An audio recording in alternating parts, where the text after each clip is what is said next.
नमस्कार, मैं हूं शम्स ताहर खान और आप देख रहे हैं वारदात। बाबा सिद्दीकी मर्डर केस में मुंबई पुलिस ने लॉरेंस बिश्नोई को क्लीन चिट दे दी। मुंबई पुलिस के मुताबिक बाबा सिद्दीकी के कत्ल का असली मास्टरमाइंड लॉरेंस नहीं बल्कि उसका छोटा भाई अनमोल बिश्नोई है। मुंबई के स्पेशल मकोका कोर्ट में मुंबई पुलिस की तरफ से दाखिल चार्जशीट में बाबा सिद्दीकी के कत्ल के लिए कुल 29 लोगों को जिम्मेदार ठहराया गया है, जबकि कत्ल की कुल 4 वजहें बताई गई। ये जीशान सिद्दीकी बाबा सिद्दीकी के बेटे। बीते सोमवार को मुंबई पुलिस की तरफ से बाबा सिद्दीकी मर्डर केस में दायर की गई चार्जशीट पर जीशान ने कई गंभीर सवाल उठाए। जीशान का कहना है कि मुंबई पुलिस असली कातिल और कत्ल की असली वजह को छुपाने की कोशिश कर रही है। जीशान का इल्जाम है कि उन्होंने पुलिस को ऐसे कई नाम बताए थे जिन पर उन्हें शक है। जीशान का यह भी कहना था कि मुंबई पुलिस सारा इल्जाम लॉरेंस के भाई अनमोल बिश्नोई पर डालकर केस को निपटाने की कोशिश कर रही है, जबकि जिन बिल्डर लॉबी पर उन्होंने शक जताया उनमें से आज तक एक से भी पूछताछ नहीं की। जीशान का यह भी सवाल था कि जब बाबा सिद्दीकी मर्डर केस के असली साजिशकर्ता पुलिस के हाथ ही नहीं लगे तो फिर पुलिस ने कत्ल की वजह कहां से ढूंढ निकाली। दरअसल मुंबई पुलिस ने बाबा सिद्दीकी मर्डर केस में जो चार्जशीट दाखिल की है उसमें कुल 29 लोगों को आरोपी बनाया गया है, जबकि असली साजिशकर्ता के तौर पर लॉरेंस बिश्नोई के भाई अनमोल बिश्नोई का नाम चार्जशीट में दर्ज किया गया है। हैरानी की बात यह कि बाबा सिद्दीकी मर्डर केस में मुंबई पुलिस ने लॉरेंस बिश्नोई को क्लीन चिट दे दी। उसका नाम चार्जशीट में कहीं नहीं। इसी के बाद से ही चार्जशीट को लेकर तमाम सवाल उठ रहे हैं। लॉरेंस बिश्नोई भी जेल में है, अनमोल बिश्नोई तो देश में नहीं है, विदेश के कोई जेल में है। तो क्या अनमोल बिश्नोई ने कन्फेस किया है कि उन्होंने बाबा सिद्दीकी जी का मर्डर किया है? और क्या उन्होंने कहा है कि कोई बिल्डर ने मुझे नहीं कहा मारने के लिए?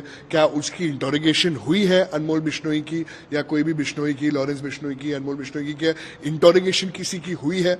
और अगर इंटरोगेशन नहीं हुई है तो आप किस बेस पे कह सकते हो कि बिल्डर लॉबी ने ये नई चीज की है? बिल्डर लॉबी के जो रिगार्डिंग आपने क्या इन्वेस्टिगेशन किया है, क्या कौन से बिल्डर्स को इंटरोगेट किया है, ये सब भी मुझे चार्जशीट में देखनी पड़ेगी। तो जब हम करेंगे तो पता लग ही जाएगा। सलमान खान का करेंगे, मारेंगे ही जाएगा, जोधपुर में मारेंगे तो पता लग जाएगा इनको। अभी तो मैंने कुछ किया ही नहीं, बिना मतलब को इन्वॉल्व कर रहे हैं। बस यही वो तारीख और यही वो वीडियो था जिसमें पहली बार लॉरेंस बिश्नोई ने खुल्लम खुल्ला कैमरे पर सलमान खान को मारने का ऐलान किया था। इसके बाद कभी इंटरव्यू में तो कभी अपने गुर्गों के जरिए सोशल मीडिया पर लॉरेंस लगातार सलमान को धमकाता रहा।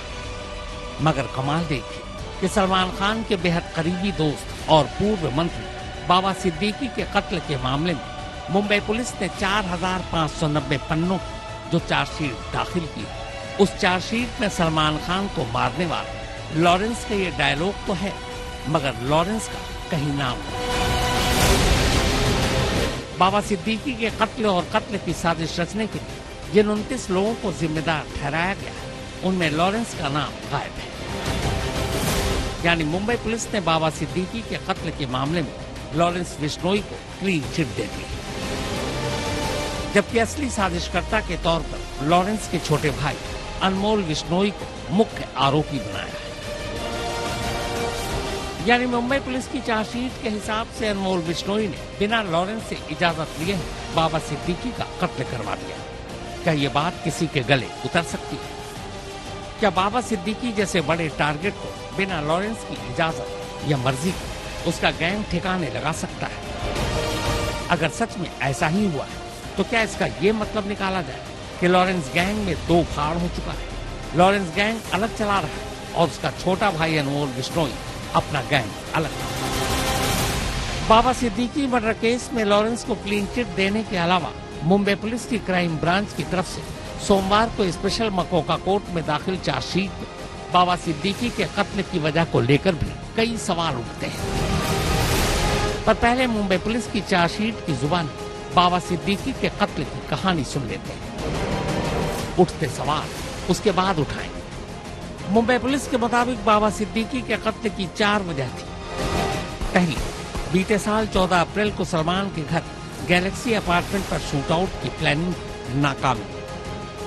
दूसरी, शूटआउट के बाद सलमान की सुरक्षा घेरा का बढ़ाया जाना।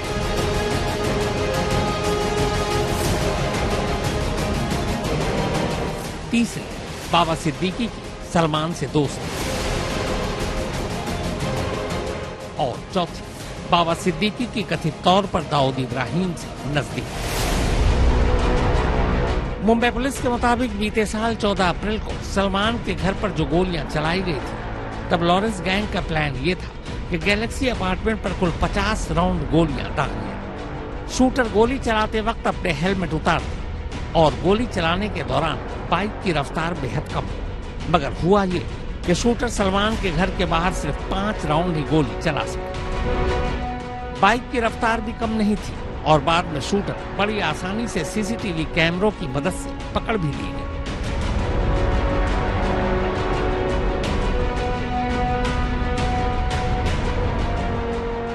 मुंबई पुलिस की माने तो लॉरेंस गैंग ने शूटआउट को एक नाकामी के तौर पर लिया और फिर तय किया कि अब गोली घर पर नहीं, सीधे सलमान पर चलाई जाएगी।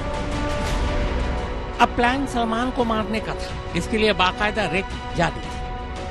मगर सलमान के घर चली गोली के फौरन बाद सलमान की सुरक्षा और कड़ी कर दी गई थी। इस बात का एहसास लॉरेंस गैंग को रेकी के दौरान हो चुका था। उन्हें लगा कि सलमान के इर्द गिर्द की सुरक्षा को देखते हुए सलमान पर गोली चलाना मुश्किल है और बस तभी उन्होंने ये दूसरा आइडिया ड्रॉप कर दिया।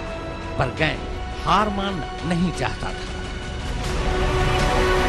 अब सलमान तक पहुंचने की बजाय गैंग सलमान के करीबियों की लिस्ट बनाने लगा और तभी लॉरेंस गैंग की नजर बाबा सिद्दीकी पर पड़ती है। सलमान के साथ बाबा सिद्दीकी की ढेरों तस्वीरें सोशल मीडिया पर पड़ी थी। अपनी इफ्तार पार्टी में शाहरुख सलमान में दोस्ती कराने वाले भी बाबा सिद्दीकी थे। लिहाजा गैंग ने अब बाबा सिद्दीकी को मारकर सलमान के साथ साथ मुंबई के बाकी बड़े लोगों तक भी मैसेज पहुंचाने और मुंबई में अपनी जमीन मजबूत करने का फैसला किया। हालांकि पहले बाबा सिद्दीकी के बेटे जीशान को भी मारने का प्लान था, लेकिन फिर बाबा सिद्दीकी को मारना तय हुआ। तय ये भी हुआ कि दोनों साथ मिल जाए तो दोनों को ही मार दो। लॉरेंस गैंग ने बाबा सिद्दीकी को मारने की एक और वजह भी ढूंढ ली थी और वो थी बाबा सिद्दीकी की अंडरवर्ल्ड डॉन दाऊद इब्राहिम से करीब। लॉरेंस गैंग खुद को राष्ट्रवादी गैंग बताता है और दाऊद को राष्ट्र विरोधी। इसलिए दाऊद का नाम जिससे भी जुड़ता है लॉरेंस गैंग उसे अपना दुश्मन मान लेता है। चार्जशीट के मुताबिक बाबा सिद्दीकी या उसके बेटे को गणपति विसर्जन के दिन ही मारना था, क्योंकि बाबा सिद्दीकी और उसका विधायक बेटा हर साल विसर्जन में हिस्सा लेने जाते थे। इरादा भीड़ का फायदा उठाकर गोली मारने का था। लेकिन पिछले साल बाबा सिद्दीकी किसी वजह से अपने इलाके के विसर्जन में नहीं जा सके। इसी के बाद बाबा सिद्दीकी को उनके बेटे जीशान के दफ्तर के बाहर मारने का प्लान बना और आखिरकार 12 अक्टूबर को 3 शूटरों को मौका मिल गया। जीशान दफ्तर से 15 मिनट पहले ही निकल चुके थे, इसीलिए बच गए। इस शूटआउट के बाद 2 शूटरों को मौके पर ही पकड़ लिया गया था, जबकि तीसरा भागने में कामयाब रहा। बाबा सिद्दीकी के कत्ल के कुछ घंटे बाद गैंग से जुड़े पुणे के एक लड़के लोंकार ने सोशल मीडिया पर एक पोस्ट डालकर बाबा सिद्दीकी के कत्ल की जिम्मेदारी ले ली। यह वही पोस्ट है और ये पोस्ट भी चार्जशीट का हिस्सा है। 4590 पन्नों की चार्जशीट में बाबा सिद्दीकी के कत्ल के लिए जिम्मेदार कुल 29 लोगों के नाम दर्ज किए गए हैं। इनमें बाबा सिद्दीकी पर गोली चलाने वाला मेन शूटर शिव कुमार गौतम भी है। इन 29 आरोपियों में से 26 आरोपी पहले ही गिरफ्तार हो चुके हैं। सिर्फ 3 हैं जो अभी पुलिस के हाथ नहीं लगे। इनमें पहला है मोहम्मद यासीन अख्तर उर्फ सिकंदर, दूसरा शुभम लोंकार और तीसरा लॉरेंस बिश्नोई का छोटा भाई अनमोल बिश्नोई। 2024 के आखिर में अनमोल बिश्नोई को अमेरिकी एजेंसियों ने पकड़ लिया था। फर्जी यात्रा दस्तावेज के साथ वो अब भी अमेरिकी एजेंसियों की हिरासत में है। मुंबई पुलिस सूत्रों के मुताबिक अमेरिका में अनमोल की गिरफ्तारी की खबर मिलने के बाद मुंबई पुलिस ने सरकार के जरिए अनमोल को अमेरिका से मुंबई लाने की कोशिश की थी। मुंबई पुलिस का मानना है कि बाबा सिद्दीकी मर्डर केस का मेन मास्टरमाइंड होने की वजह से अनमोल बिश्नोई से पूछताछ जरूरी है। चार्जशीट में 29 आरोपियों के साथ साथ बाबा सिद्दीकी मर्डर केस से जुड़े 180 गवाहों के नाम भी दर्ज है। स्पेशल मकोका कोर्ट में दायर चार्जशीट में गिरफ्तार 26 आरोपियों के पास से 5 पिस्टल, 6 मैगजीन और 84 राउंड गोलियों की बरामदगी दिखाई गई है। इसके साथ ही आरोपियों के पास से 35 मोबाइल फोन बरामद होने की बात भी कही गई है। तो ये तो रही बाबा सिद्दीकी के कत्ल की साजिश और उनके कत्ल की चार्जशीट की जुबानी पूरी कहानी। यानी इस चार्जशीट के हिसाब से बाबा सिद्दीकी का कत्ल सिर्फ इसलिए किया गया क्योंकि सलमान खान की सुरक्षा कड़ी थी। सलमान तक शूटरों का पहुंचना मुश्किल था, लिहाजा सलमान की जगह लॉरेंस गैंग ने सलमान के दोस्त बाबा सिद्दीकी को ठिकाने लगाने का फैसला किया। पर मुंबई पुलिस की चार्जशीट वाली इस कहानी में कई झोल हैं। सबसे बड़ा झोल तो हमने पहले ही बता दिया कि इस चार्जशीट से लॉरेंस बिश्नोई का नाम गायब है। सीधे सीधे कहें तो मुंबई पुलिस ने लॉरेंस को क्लीन चिट्ठी दे दी और बाबा सिद्दीकी मर्डर केस का असली मास्टरमाइंड लॉरेंस के छोटे भाई अनमोल बिश्नोई को बना दिया। हालांकि खुद अनमोल बिश्नोई मुंबई पुलिस की गिरफ्त से दूर इस वक्त अमेरिका और बाबा सिद्दीकी का मर्डर केस एक दूसरे से जुड़ा हुआ है और गैलेक्सी शूटआउट मामले में लॉरेंस चार्जशीटेड है। तो फिर बाबा सिद्दीकी मर्डर केस लॉरेंस का नाम क्यों गायब है? देने को ये दलील दी जा सकती है कि लॉरेंस तो अहमदाबाद की साबरमती जेल में बंद है। जिस वक्त बाबा सिद्दीकी का कत्ल हुआ वो तब भी जेल में ही था। तो फिर जेल में रहते हुए वो बाबा सिद्दीकी का कत्ल कैसे करवा सकता है? तो जानकारी के लिए बता दूं कि पिछले करीब 10 साल से लॉरेंस जेल में है और इसी दौरान सिद्धू मूसेवाला समेत कई लोगों की जान लॉरेंस गैंग ले चुका है और इन सारे केस में लॉरेंस का नाम चार्जशीट में दर्ज किए काम करता है। इस वक्त महाराष्ट्र और केंद्र दोनों ही जगह एक ही सरकार है। यहाँ राज्य और सेंटर के बीच कोई लड़ाई भी नहीं है। इसीलिए सवाल भी उठता है कि क्या वाकई लॉरेंस भारतीय खुफिया एजेंसी का खास मोहरा है? विद्या और दिव्येश सिंह के साथ दीपेश त्रिपाठी, मुंबई आज। मुंबई पुलिस के मुताबिक लॉरेंस गैंग बाबा सिद्दीकी के कत्ल की प्लानिंग के साथ साथ कुछ नामचीन बिल्डरों की भी एक लिस्ट बना रहा था।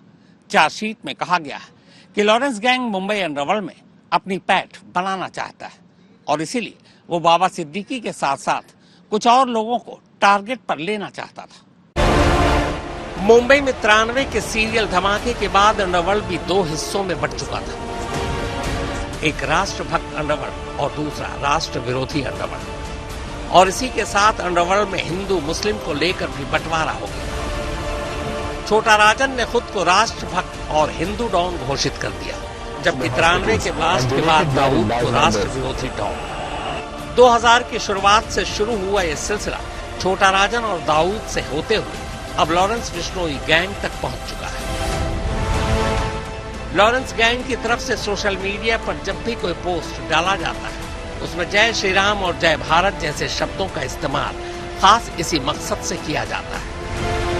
अंडरवर्ल्ड पर काम कर चुके कुछ सीनियर पुलिस अफसरों के मुताबिक लॉरेंस डी कंपनी से भी बड़ा अपना गैंग बनाना चाहता है। डी कंपनी की तरह ही वो अपने गैंग को इंटरनेशनल लेवल तक ले जाना चाहता है और इसीलिए वो दाऊद की तरह ही मुंबई पर भी अपने गैंग का कंट्रोल चाहता है। 90 के दशक में जिन पुलिस वालों ने अंडरवर्ल्ड को करीब से देखा, उससे निपटे और फिर उसका सफाया किया, उनमें से लगभग ज्यादातर रिटायर हो चुके हैं। अब पुलिस की जो नई खेप है उसे मुंबई में ऑर्गेनाइज्ड क्राइम या अंडरवर्ल्ड जैसी चीजों से निपटने का उतना तजुर्बा नहीं है, न ही उनके पास मुखबिरों का ऐसा कोई नेटवर्क है। लॉरेंस गैंग का काम करने का तरीका भी मुंबई पुलिस के लिए मुश्किलें पैदा कर रहा है। असल में 90 के दशक में जिस तरह से दाऊद इब्राहिम या अबू सलेम बिहार और यूपी के बिल्कुल नए लड़कों को मुंबई बुलाकर उनसे काम करवाते थे, ठीक वही तरीका लॉरेंस गैंग का भी। इन लड़कों का कोई क्रिमिनल रिकॉर्ड नहीं होता, जिसकी वजह से पुलिस का उन तक पहुंचना मुश्किल हो जाता है। एनआईए यानी नेशनल इन्वेस्टिगेटिव एजेंसी ने कुछ वक्त पहले ही लॉरेंस और लॉरेंस गैंग के बारे में एक डोजियर तैयार किया था। इस डोजियर में भी एनआईए ने साफ साफ ये कहा कि लॉरेंस डी कंपनी जैसा ही अपना नेटवर्क खड़ा करना चाहता है।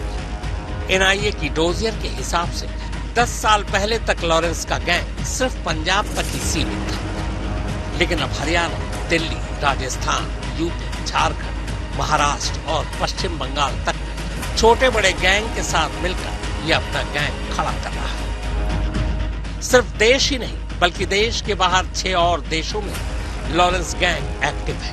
इसमें कनाडा, अमेरिका, अजरबैजान, पुर्तगाल, यूएई और रूस भी शामिल है। लॉरेंस बिश्नोई के अलावा उसके गैंग के कुछ खास मेंबर हैं जो अलग अलग राज्य और देश संभालते हैं। लॉरेंस का खासम खास गोल्डी बरार कनाडा, पंजाब और दिल्ली गैंग को संभालता है। रोहित गोदारा राजस्थान, मध्य प्रदेश और अमेरिका में गैंग को देखता है। पुर्तगाल, दिल्ली, एनसीआर, महाराष्ट्र, बिहार और पश्चिम बंगाल की कमान लॉरेंस के भाई अनमोल बिश्नोई के पास है, जबकि काला जठेरी हरियाणा और उत्तराखंड में गैंग देखता है। सभी गैंग सरगना सीधे अहमदाबाद की साबरमती जेल में बंद लॉरेंस बिश्नोई को रिपोर्ट करते हैं।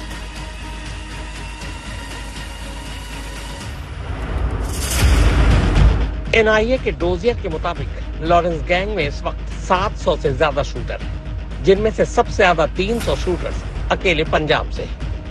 शूटरों या लड़कों को अपने गैंग में शामिल कराने का लॉरेंस का तरीका लगभग वैसा ही है जैसा अबू सलेम का था।